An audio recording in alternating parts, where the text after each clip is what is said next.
Somebody asked a really interesting question today on Facebook's Knitting Help group. How to use Judy's magic cast-on to do I think the neck of a sweater, I'm not sure. You take 2 needles, circular needles of different sizes. Here I have a size 6 and a size 5. Oh, they get in the way.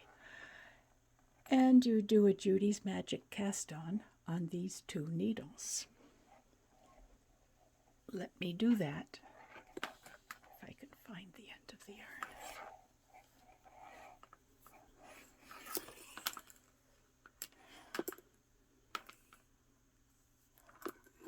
yarn. Okay, here's my yarn draped around my finger and thumb, and I loop and loop.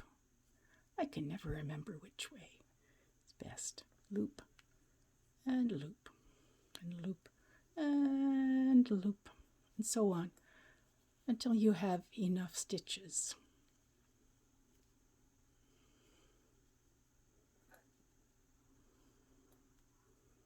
I might be doing the stitches on the back needle in the wrong direction, but you can straighten them out when you come to knit them. Okay, supposing that's enough. Now you want to knit on the smaller needles, these ones. You want to do a ribbing on that. Just a sec, I'm going to do a trick that Cat Bordy used.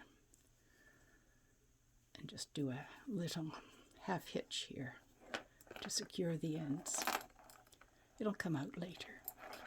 Okay, you want to do some purling on this needle.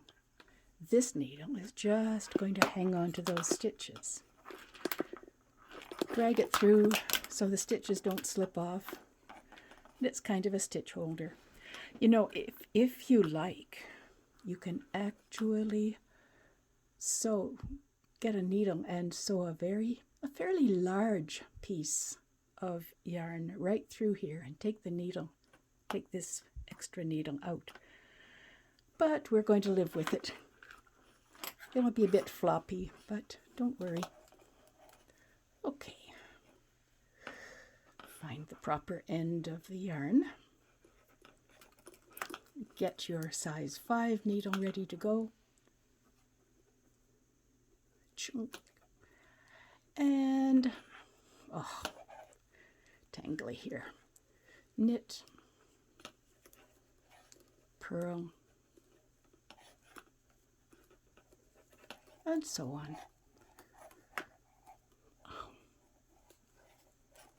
It's very hard to do this when somebody's watching, especially if that somebody is a camera. Okay, I'm going to finish this row and you'll see what you've got.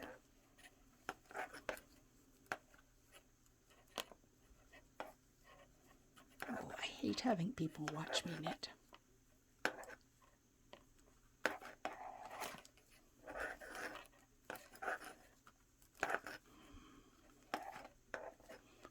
Okay, now you have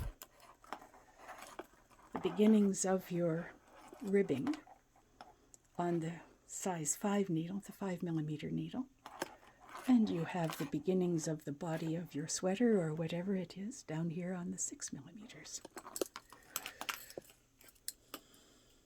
It really would be much nicer to slip those held stitches onto some kind of holding string though.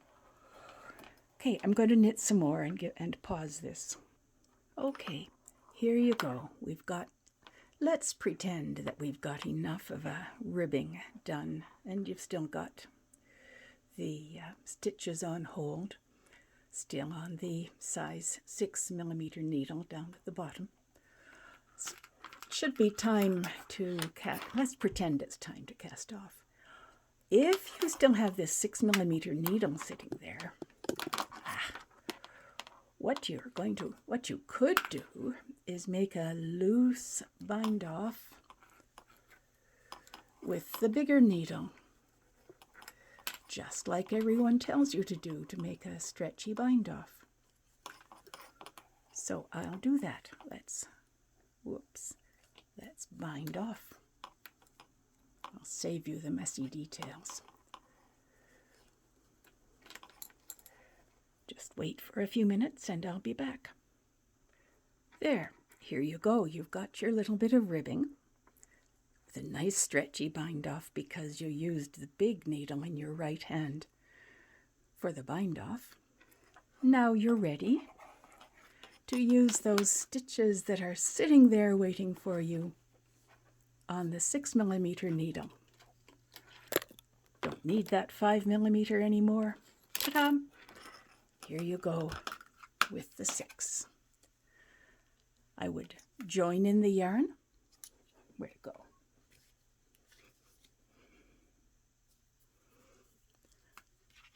So,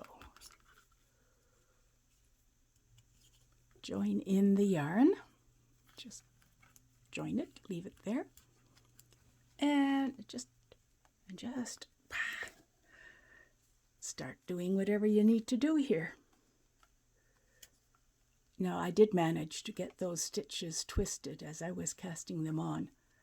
So be sure you remember to put the needle into the leading foot, the foot of the stitch that's